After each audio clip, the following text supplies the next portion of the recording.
Haben Sie sich jemals gefragt, warum so viele ältere Menschen nach 80 plötzlich verblassen? Warum Menschen, die noch vor wenigen Jahren geistig wach, stabil und aktiv waren, danach oft sichtbar abbauen? Die Wahrheit ist, die meisten glauben, dass alles über 80 nur noch von Genetik oder Glück abhängt. Aber das ist nur ein kleiner Teil der Realität.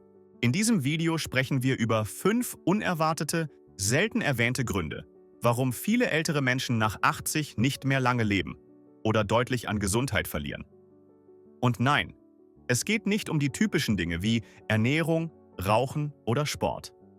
Es geht um tiefere, stillere Faktoren, die oft übersehen werden, selbst bei Menschen, die ihr ganzes Leben vieles richtig gemacht haben. Und das Beste, wenn Sie diese Gründe kennen, können Sie heute noch beginnen, sie zu beeinflussen.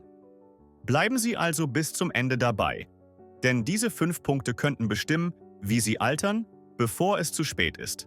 Legen wir los. Einer der unterschätztesten Gründe, warum viele Menschen nach 80 nicht mehr lange leben, ist das stille Verschwinden dessen, was Experten mikrosoziale Interaktion nennen. Damit sind nicht enge Freundschaften oder Familienfeiern gemeint, sondern die kleinen, fast unsichtbaren Begegnungen des Alltags. Das kurze Hallo zum Postboten, ein Scherz mit der Kassiererin, ein Nicken zum Nachbarn, ein kurzer Austausch an der Bushaltestelle. Diese winzigen Momente waren nicht nur angenehm. Sie regulierten ihr Nervensystem, gaben ihnen das Gefühl von Zugehörigkeit und hielten die sozialen Netzwerke im Gehirn scharf und lebendig. Doch nach 80 passiert oft Folgendes. Man geht seltener selbst einkaufen. Man bestellt mehr online. Man spricht weniger mit Fremden, weil das Gehör schlechter wird. Man geht weniger raus, weil das Wetter zu kalt ist oder die Knie nicht mehr so stabil wirken. Und wenn diese kleinen Berührpunkte verschwinden, schwindet etwas anderes mit. Vitalität. Viele bemerken es nicht. Sie glauben, sie vereinfachen ihr Leben. Doch in Wahrheit nehmen sie ihrem Gehirn wichtige Signale, die sagen, ich bin noch Teil dieser Welt. Ich kannte Männer über 80, die geistig wach blieben, weil sie jeden Morgen in dasselbe Café gingen und denselben Menschen begegneten. Diese 5 Minuten sozialer Routine waren kein Ritual, sondern Lebensenergie. Das Gehirn reagiert auf Einsamkeit, sowohl auf Tiefe als auch auf Leise. Hormone verändern sich, Entzündungen steigen, das Immunsystem schwächt sich. Und die Netzwerke für Erinnerung und Stimmung beginnen zu schrumpfen. Kurz gesagt, man altert schneller. Wenn Sie also weniger sprechen, weniger rausgehen oder sich unsichtbar fühlen, beginnen Sie genau dort. Denn diese kleinen Begegnungen sagen Ihrem Körper und Gehirn, du gehörst noch dazu. Ein weiterer stiller Grund für den Abbau nach 80 wirkt auf den ersten Blick wie Weisheit. Vorsicht. Doch zwischen vorsichtig und übervorsichtig liegt ein schmaler Grat. Und sobald dieser überschritten ist, beginnt ein langsamer körperlicher Abstieg. Es beginnt oft unscheinbar. Ein kleiner Ausrutscher auf der Treppe. Ein Moment des Wackelns auf dem Gehweg. Und plötzlich vermeiden sie Spaziergänge, beugen sich nicht mehr nach unten, steigen nicht mehr ins Auto, setzen sich häufiger und bleiben länger sitzen. Alle sagen, sei vorsichtig, übertreib es nicht.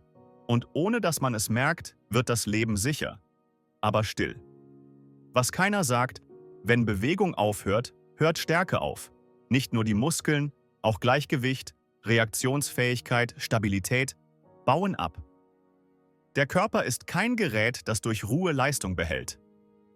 Er ist ein Garten, und wenn er nicht bewegt wird, verwildert er. Ich kannte einen Mann namens Walter, 82. Er hörte mit seinen täglichen Abendspaziergängen auf, weil er einmal auf nassem Asphalt ausgerutscht war.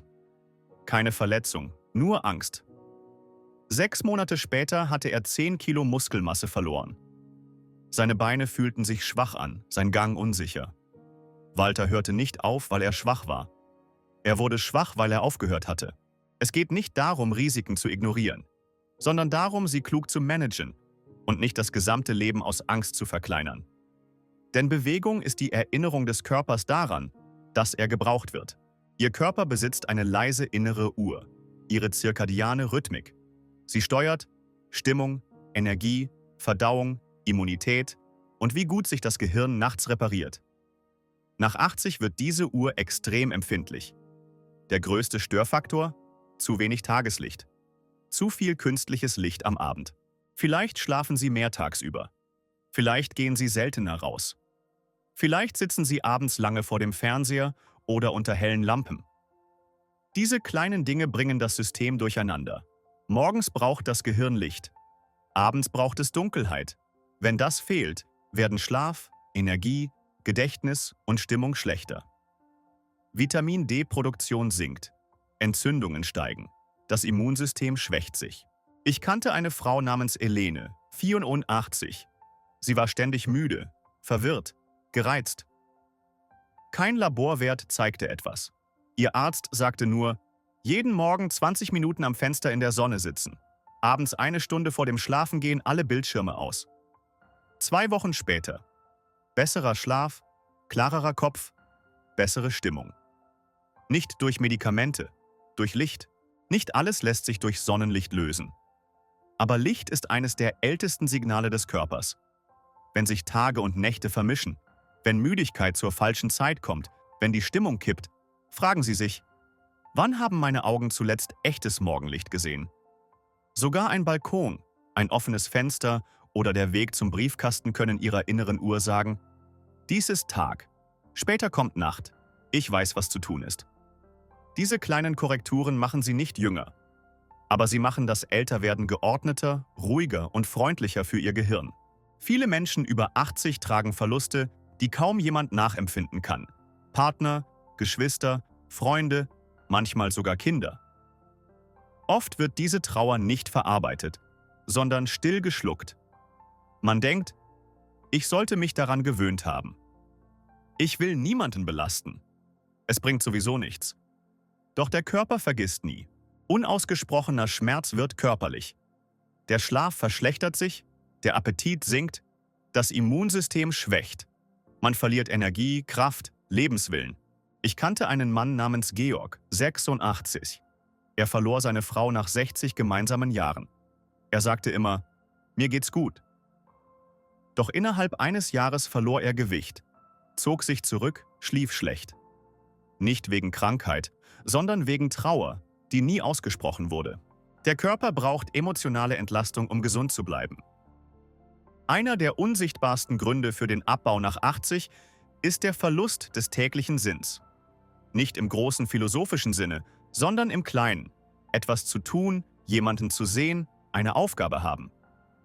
Ohne täglichen Zweck verliert der Körper Motivation. Der Appetit sinkt. Die Bewegung nimmt ab. Das Immunsystem fährt herunter. Nicht, weil es kaputt ist, sondern weil es keinen Grund sieht, aktiv zu bleiben. Ich kannte eine Frau namens Ruth, 88. Sie war lebendig wie eine 60-Jährige. Ihr Geheimnis? Montags schrieb sie Postkarten. Donnerstags kochte sie Suppe für Bedürftige. Jeden Nachmittag winkte sie Schulkindern aus dem Fenster. Kleine Dinge, aber sie gaben ihrem Tag Form. Der Körper bleibt lebendig, solange er glaubt, gebraucht zu werden. Der Körper bleibt lebendig, solange er glaubt, gebraucht zu werden. Die meisten Menschen verblassen nach 80 nicht wegen eines einzelnen Ereignisses, sondern wegen der leisen, langsamen Veränderungen in Bewegung, Rhythmus, Kontakt und Bedeutung. Doch genau wie dieser Abbau schleichend beginnt, kann er auch schleichend umgekehrt werden. Ein Spaziergang, ein Gespräch, ein kleines Ritual, ein Lichtstrahl am Morgen. Welcher der 5 Punkte hat Sie am meisten überrascht? Welcher fühlte sich persönlich an? Denn sie haben mehr Einfluss auf Ihr Altern, als Sie denken. Danke, dass Sie heute dabei waren.